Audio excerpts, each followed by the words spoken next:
I was adding her name to the deed of my house. Paperwork we'd signed with the notary that morning, making her a 50% owner, when I came home early and found her in our bed with her ex-boyfriend. Hey friends, please subscribe and turn on notifications, like this video, and leave a comment with your impressions. This will be a great help. Thank you. We never tire of reminding you. It's all thanks to you. Memphis in late June sits under a specific kind of heat that makes the Mississippi River look almost merciful by comparison. Thick humidity that wraps around you like a wet blanket, the kind of weather where everyone moves a little slower and thinks twice before going outside. I'm 38, spent the past 11 years as a systems administrator for a hospital network downtown.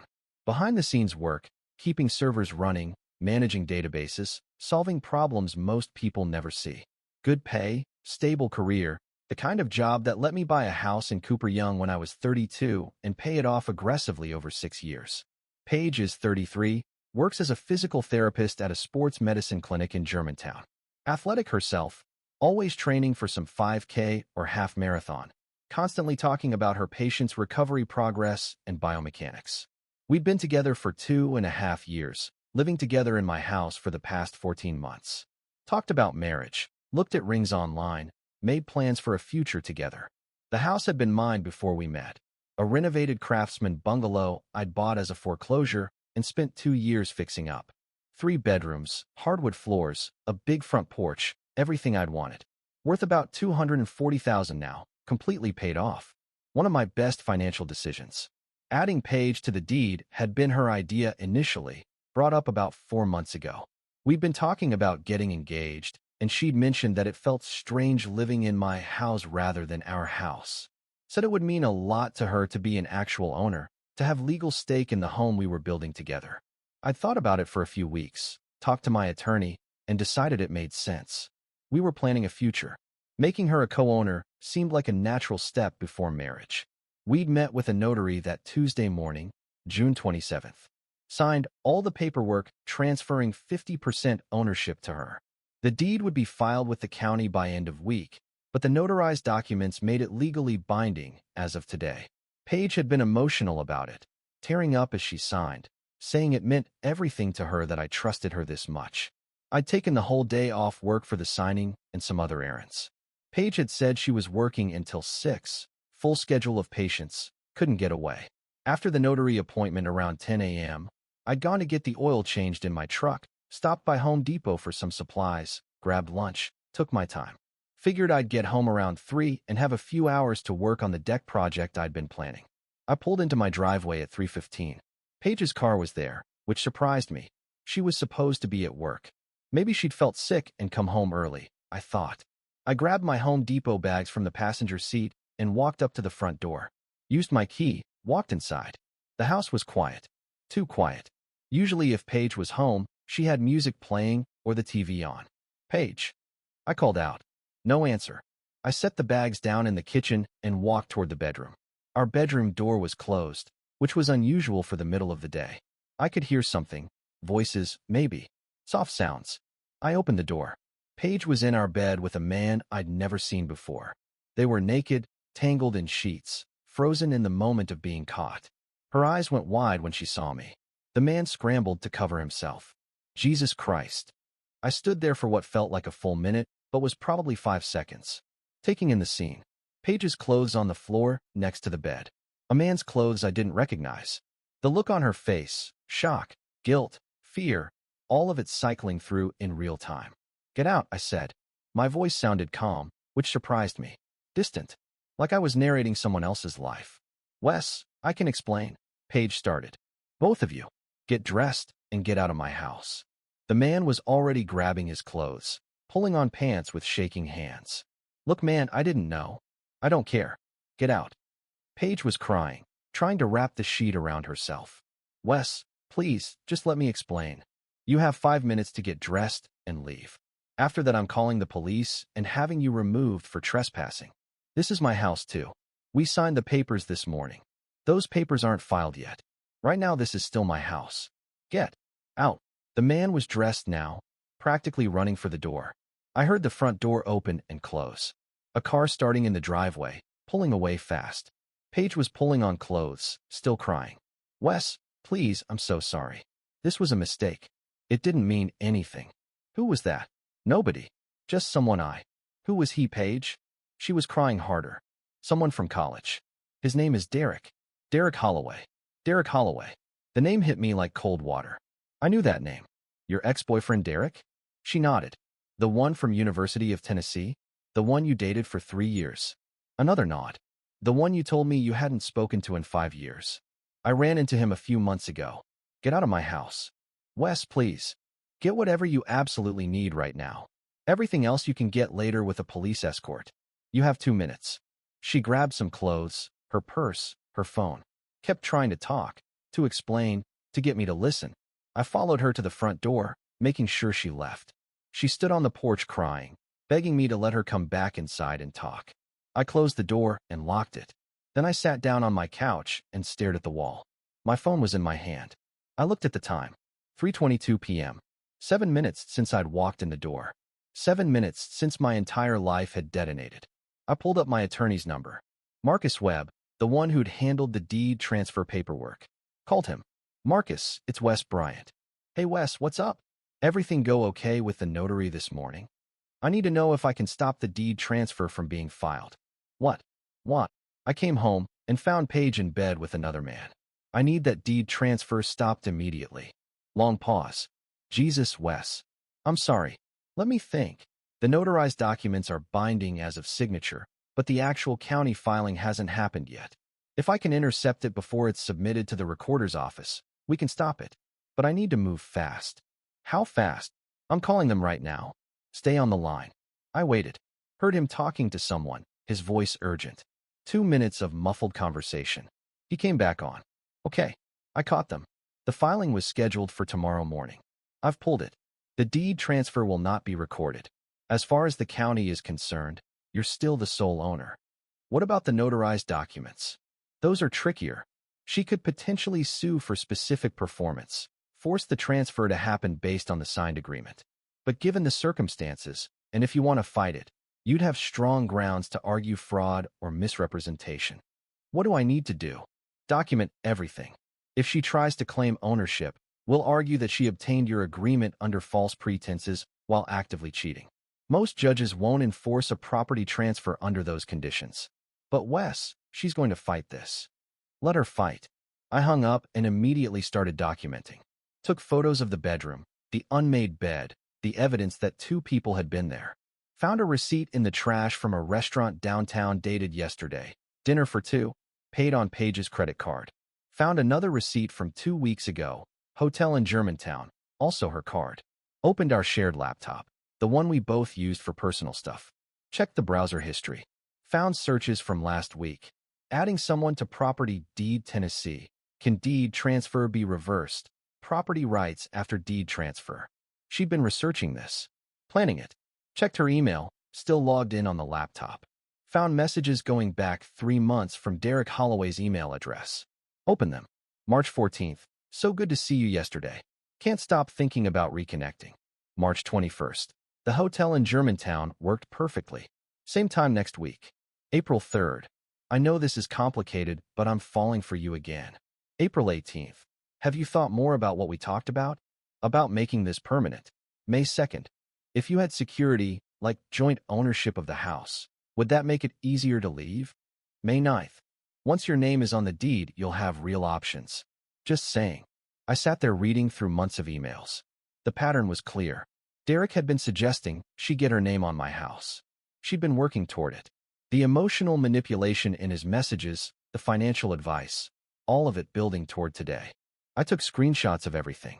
Every email, every receipt, every piece of evidence. Then I called a locksmith. I need all the locks changed on my house. Today. As soon as possible. I can have someone there in 90 minutes. I'll be here. Next I called my bank. The one that held the equity line of credit I'd never used but had available on the house. I need to freeze my home equity line immediately. No withdrawals, no checks, complete freeze. May I ask why, Mr. Bryant? Attempted fraud. Someone gained unauthorized access to my property documents, and I'm protecting my assets. I'll process that right now. The freeze will be active within the hour. Then I started going through the house systematically. Anything that was clearly hers. clothes, toiletries, personal items. I packed into boxes. Anything we'd bought together or that was ambiguous, I photographed and left in place. Her clothes filled 6 boxes. Her bathroom stuff, another box. Personal items from the bedroom, 2 more boxes.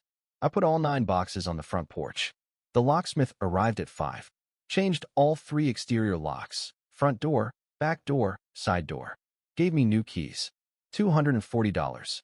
Worth every penny. At 6:30, Paige started calling. I didn't answer. She texted, "Please let me come get my things. I need clothes for work tomorrow." I texted back, "Your things are on the front porch. You have until 8 p.m. to pick them up. After that, they go to the curb." She showed up at 7 with Derek. They loaded the boxes into his car while I watched from the window. She tried the front door. Key didn't work. Tried calling again. I didn't answer. She stood on the porch crying for about 10 minutes. Derek finally convinced her to leave. Over the next week, the attempts to contact me came in waves. Wednesday, she tried coming by at 6 a.m. before I left for work. I didn't open the door. She left a note. "Please talk to me. I made a terrible mistake. I love you. The house doesn't matter. I just want us back." I threw the note away. Thursday, her mother called. "Wes, Paige is devastated. She made a horrible mistake, but she loves you. Can you please just talk to her?" Mrs. Chun, Paige signed paperwork this morning to become co-owner of my house, then spent the afternoon in my bed with her ex-boyfriend. I walked in on them. "There's nothing to talk about." Long pause. She said it was a one-time mistake. It wasn't. I have 3 months of emails between them. Hotels, dinners, planning. This was an affair, and she timed the deed signing to give herself financial security before I found out. Oh my God. She didn't tell me that part. I'm sure she didn't. "I'm sorry you're in the middle of this, but Paige and I are done." Friday, email from Paige. Subject, "Please read this." Long message about how Derek had pursued her, how she'd been confused, how it had spiraled out of control, how she'd never meant to hurt me, how the house thing wasn't calculated the way it looked, how she wanted to go to counseling and fix everything. I forwarded it to Marcus with a note. More evidence of intent. Save for potential litigation. Set up filter to archive her emails. Monday, Derek called from an unknown number. "Wes, this is Derek. I want you to know I'm backing off. Paige told me the whole situation, and I realize this is wrong.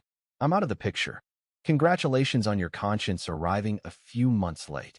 Look, I just wanted you to know Paige really does love you. She made a mistake. She made calculated choices over months while planning to take half my house. That's not a mistake. That's fraud. We're done here." Blocked the number. By mid-July, the legal situation crystallized. Paige hired an attorney who sent a demand letter claiming she had a right to 50% ownership based on the notarized deed transfer documents. Marcus responded with a comprehensive package. The emails showing Derek's manipulation and financial advice. The browser history showing her research before signing. The timeline showing she'd been in bed with Derek hours after signing the papers. And a strong argument that she'd obtained my agreement through fraud and misrepresentation. Her attorney backed off. Sent a counteroffer. She'd waive all property claims in exchange for $10,000 as a settlement for disruption. Marcus advised me to offer nothing. She has no legal standing. The deed wasn't filed. You have proof of fraud. She's phishing. I told him to reject it. We offered 0. 3 weeks later, Paige's attorney sent a final letter. Client withdraws all property claims. Both parties release each other from any obligations related to the attempted deed transfer. I signed it. We were done. Late July, I ran into Paige's co-worker Amber at a Grizzlies game. We'd met a few times at work events. "Wes, how are you doing?" "Good, Amber. You?" "Okay. Listen, I don't know if you heard, but Paige and Derek broke up." I hadn't heard. "Yeah. Apparently, once you were out of the picture and there was no house to fight over, Derek lost interest pretty quickly. She moved in with him for about 3 weeks. Then he told her it wasn't working and she needed to leave." I absorbed that information. That's rough. She's staying with her parents now. Lost you, lost Derek, lost the house, pretty much destroyed her life over this. Choices have consequences. You seem like you're doing really well, though. I am. Really well. Early August, I was at a Peruvian restaurant downtown, trying their lomo saltado, working through South American cuisine as my cooking project, when I saw Paige. She was at a table near the back with some people I didn't recognize. She looked different. Thinner, her hair shorter, like she'd been through something. She saw me, and I watched her face go through several emotions. Then she stood up, said something to her friends, and walked over. Wes. Hi. Paige. How are you? I'm good. That's good. I'm doing okay. Living with my parents temporarily while I figure things out. I hope it works out. Awkward pause. I heard you kept the house. It was always my house. I know. I know that now. Her eyes filled with tears. I was so stupid. Derek convinced me that I needed financial security, that getting my name on the deed was the smart move. I didn't think about what I was doing to you. You thought about it enough to research it for weeks and time the affair for the same day as the signing. She flinched. I know how it looks, but I swear it wasn't as calculated as that. I was confused and making terrible decisions. The emails say otherwise. You read those. All of them. 3 months of planning with Derek about how to get me to add you to the deed, then how to use that security to leave. She was crying now. I'm so sorry. I destroyed the best thing I ever had. You did. Is there any chance? No. I figured. She wiped her eyes. You look happy. Healthy. I am. I'm glad. You deserve that. You deserved so much better than what I did to you. She started to walk back to her table, then turned. Thank you for not taking the $10,000 settlement my lawyer asked for. You could have demanded money from me. You didn't. Wouldn't have served any purpose. I just wanted you out of my house and my life. She nodded and walked away. I finished my lomo saldo, perfectly seasoned, the beef tender and the fries crispy, paid the bill, and walked home through the humid Memphis evening. My house was cool and quiet when I got there. I'd been making some updates, repainted the bedroom completely, new furniture, making it feel different. Turned what had been our space into definitively my space. I poured myself a bourbon and sat on the front porch, watching the neighborhood settle into evening. The house was mine, completely paid off, no legal entanglements, no complications. 3 weeks after catching Paige, I'd had the deed officially recorded in my name alone. Marcus had filed paperwork confirming sole ownership, eliminating any cloud on the title. The house was worth $240,000, and every dollar of equity belonged to me. I didn't feel triumphant about Paige's situation. I felt clear about the decision I'd made. The systems I managed at work were built on redundancy and fail-safes, multiple checks to prevent catastrophic failure. I'd learned to apply that same principle to my personal life. When someone showed me they were willing to commit fraud for financial gain, the only logical response was immediate containment and removal. I didn't feel vindicated. I felt whole. When you literally catch your partner in bed with their ex on the same day they sign paperwork to take half your house, do you try to understand their confusion, or do you immediately protect your assets and remove them from your life? Share your perspective in the comments.